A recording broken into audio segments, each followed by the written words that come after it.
Assalamualaikum warahmatullahi wabarakatuh. Dan ini kisah kemunculan Imam Mahdi dan kiamat dalam Al-Quran dan hadis. Ini tanda-tandanya. Datanya hari akhir atau juga disebut dengan hari kiamat. Ini merupakan salah satu kejadian besar yang akan terjadi sebagai akhir dari segala kehidupan di dunia.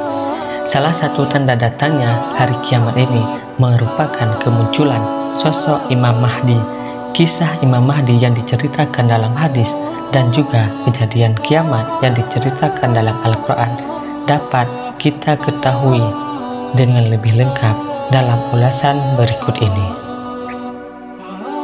Sebelum kiamat besar terjadi, akan diawali dengan kemunculan Imam Mahdi sebagaimana dijelaskan dalam berbagai riwayat dan hadis. Kemunculan Imam Mahdi ini akan didahului oleh beberapa tanda berikut. Dari Abu Sa'id Al-Khudri, Rasulullah SAW bersabda, yang artinya, Al-Mahdi akan keluar di akhir kehidupan umatku. Allah Subhanahu wa Ta'ala akan menurunkan hujan kepadanya, sehingga bumi menumbuhkan tumbuhan-tumbuhan. Diberikan kepadanya harta yang melimpah, semakin banyak binatang ternak, dan pada saat itu umat semakin mulia, dan ia memerintahkan selama 7 atau 8 tahun. Hadis riwayat Al-Hakim. Riwayat lain, Rasulullah SAW bersabda, yang artinya akan terjadi suatu perselisihan ketika wafatnya seorang khalifah.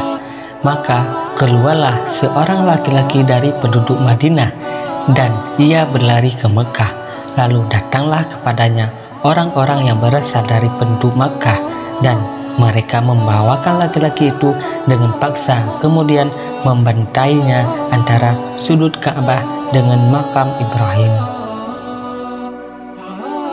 Riwayat Ahmad dan Abu Dawud dari Ummu Salamah, riwayat Ibnu Abi Syaibah dan Tabrani dalam Al-Awsat, yang artinya kalimat akan terjadi suatu perselisihan ketika wafatnya seorang khalifah, menerangkan bahwa waktu kemunculan Al-Mahdi adalah pada masa awal kematian seorang khalifah dengan munculnya perselisihan dan peperangan untuk merebut kekuasaan.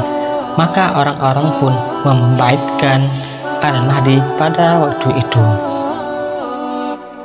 Dalam hadis yang diriwayatkan Imam Ahmad, Abu Daud dan Al-Hakim disebutkan pusat kepemimpinan kaum muslimin pada hari peperangan yang paling besar adalah di sebuah negeri yang bernama Kuthah. Di negeri itu terdapat sebuah kota bernama Damsyik atau Damaskus. Ia merupakan tempat tinggal yang baik bagi kaum muslimin pada waktu itu. Al-Mahdi akan memimpin kaum muslimin pada peperangan yang paling besar dan tempat yang akan menjadi pusat kepemimpinan atau komando beliau adalah Kuthah dekat Damsyik atau Damaskus. Karena itulah Damaskus akan menjadi tempat tinggal yang baik bagi muslimin pada waktu itu.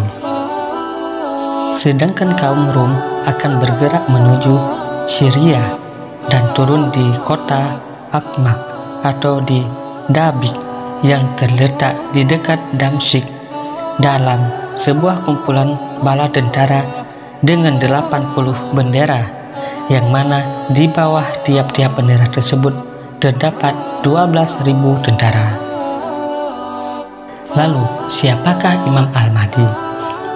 Imam Al-Mahdi adalah seorang laki-laki muda yang berasal dari umat Nabi Muhammad SAW. Beliau adalah seorang dari khalifah dan pemimpin yang mendapatkan petunjuk. Nama ayahnya mirip dengan nama ayah Nabi Muhammad SAW, maka namanya adalah Muhammad bin Abdullah. Beliau akan memenuhi penduduk bumi dengan keadilan. Ciri-ciri fisik Imam Mahdi yaitu berkening lebar dan berhidung panjang atau mancung. Sebelumnya beliau mempunyai sedikit kekurangan, Kemudian Allah Subhanahu wa Ta'ala mengampuni dosa-dosanya dan menunjukkan jalan yang lurus, kemudian menurunkan ilham-ilhamnya. Allah Subhanahu wa Ta'ala akan mengisahkan Al-Mahdi dalam waktu satu malam. Rasulullah SAW bersabda, Al-Mahdi berasal dari umatku, berkening lebar, berhidung panjang dan mancung. Ia akan memenuhi bumi ini dengan keadilan dan kemakmuran, sebagaimana keadaan bumi sebelum itu dipenuhi oleh kezaliman dan semena-mena. Dan ia berumur 7 tahun. Hadis Hasan diriwayatkan oleh Imam Abu Dawud dan Al-Hakim dari Abi Sa'id Al-Khudri. Tanda yang meyakinkan kemunculan Imam Al-Mahdi, Ummul Mukminin Sayyidah Aisyah berkata, yang artinya pada suatu hari tubuh Rasulullah SAW bergetar dalam tidurnya.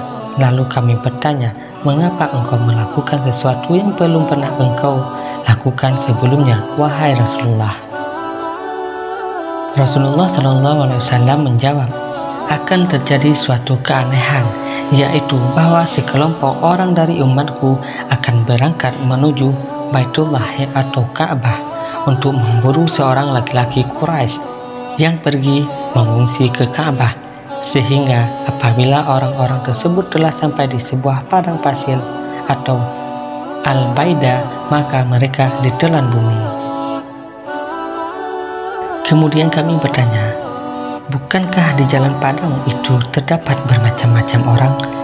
Beliau menjawab, benar, di antara mereka yang ditelan itu adalah ada yang sengaja pergi untuk berperang, ada pula yang dipaksa untuk berperang, serta ada pula yang sedang berada dalam suatu perjalanan, akan tetapi mereka binasa dalam satu waktu dan tempat yang sama, sedangkan mereka berasal dari arah atau niat yang berbeda-beda. Kemudian Allah Subhanahu wa Ta'ala membangkitkan mereka pada hari kebangkitan menurut niat mereka masing-masing. Hadis riwayat Bukhari pada kitab Al-Buyuk bab ma zukira fi al-aswa.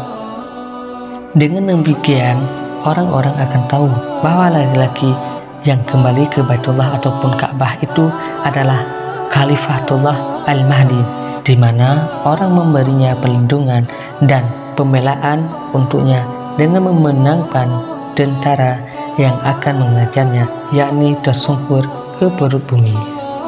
Apabila orang-orang sudah mengetahui itu, maka mereka akan membaitnya dengan utusan dan kelompok, dan ia akan didatangi oleh para yang mulia negeri Syam dan Irak yang terdiri dari para waliullah, orang-orang yang taat dan pilihan. Mereka semua akan membaitkan Al-Mahdi.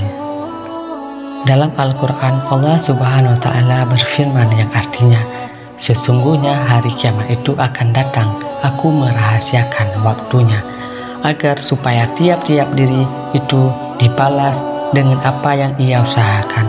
Quran Surat Thaha ayat 15. Untuk mengetahui tanda-tandanya, Allah Subhanahu wa Ta'ala memberitahukan lewat lisan kekasihnya Rasulullah SAW. Sebagai orang beriman, kita wajib mengimani dan menyambut kedatangan Al-Mahdi.